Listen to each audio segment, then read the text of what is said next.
Бажаю здоров'я, шановні українці. Сьогодні був дуже довгий день, і почався цей день дуже рано для багатьох наших людей. Кілька російських терористичних атак за добу, шахеди, крилаті ракети, балістичні, керовані авіабомби. Дякувати нашій ППО, усім захисникам і захисницям неба сьогодні вдалося врятувати як мінімум сотні життів лише за один день. Більшість шахедів і ракет збиті. Але кожна така терористична атака повертає нас і увесь світ до очевидного висновку: Росія хоче пройти до кінця шляхом зла, тобто до своєї поразки, бо у зла не буває і не може бути іншого кінця, окрім поразки. Світ повинен бачити, що терор програє. Коли патріоти в руках українців забезпечують 100% збиття будь-яких російських ракет, терор програє. Коли світ збільшує тиск на Росію, зокрема санкційний, коли ізоляція терориста зростає, коли будь-якої близькості з Москвою соромляться її колишні партнери, терор програє. І, звичайно, немає більшого приниження для держави-терориста, ніж успіхи наших воїнів. Власне, нашими успіхами, нашим тиском, нашими патріотами ми маємо і будемо і надалі відповідати Росії на всі прояви її зла. І ми знищимо це зло. Ніхто інший у світі не застосовує зброю проти зла ефективніше, ніж українці. Сьогодні провів засідання Ставки. Доповіді дуже конкретні. Постачання нових систем ППО і ракет до них. Відповідні домовленості з партнерами.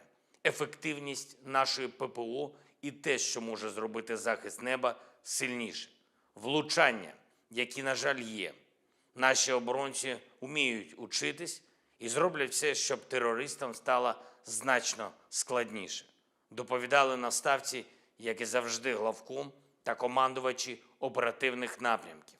Не тільки забезпечення боєприпасами, не тільки підготовка нових бригад, не тільки наша тактика, але й терміни. Це те, що максимально важливо. Терміни щодо того, як ми будемо рухатись. Будемо.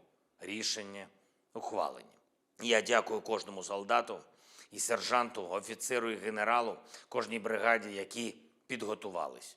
Провів сьогодні також доволі змістовну нараду із нашими міжнародниками. Готуємо нові спільні з партнерами кроки для посилення нашого захисту.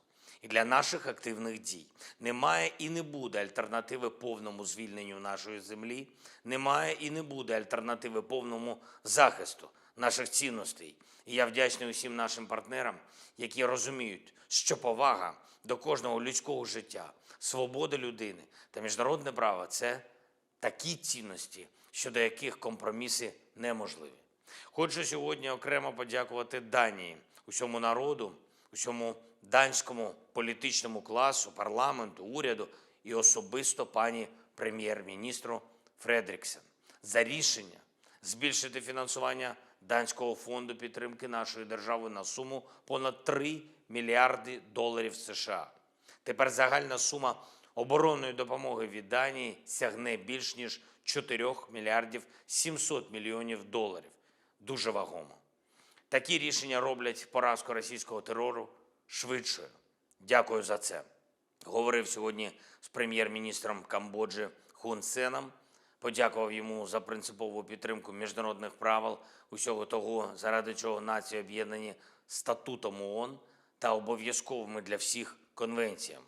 Запросив Камбоджу приєднатися до спільних зусиль із різними країнами світу в реалізації нашої формули миру. Це спільне глобальне завдання. Не дати Росії зробити терор чимось звичним для світу, коли хтось інший захворіє цим злом. Щойно перед записом цього звернення провів ще 2 розмови. Говорив з прем'єр-міністром Нідерландів Марком Рютте, поінформував про удари терористів, подякував за готовність надалі допомагати нам захищати людей. Нідерланди серед лідерів в допомозі для захисту від терору, для притягнення терористів до відповідальності. Обговорили нашу оборонну взаємодію, нашу нову авіаційну коаліцію, коаліцію сучасних винищувачів, яку створюємо і створимо. Звичайно, обговорили і посилення нашої ППО. Говорив із президентом Туреччини Ердоганом, привітав його з перемогою на виборах. Впевнений, що наша подальша співпраця України та Туреччини на всіх рівнях зможе дати ще більше користі нашим людям та міжнародній стабільності.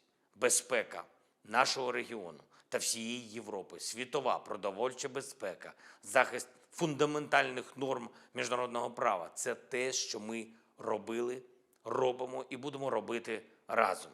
Дякую усім в світі, хто допомагає. Слава усім нашим воїнам. Ще раз дякую повітряним силам та усім нашим захисникам і захисницям неба. Слава Україні!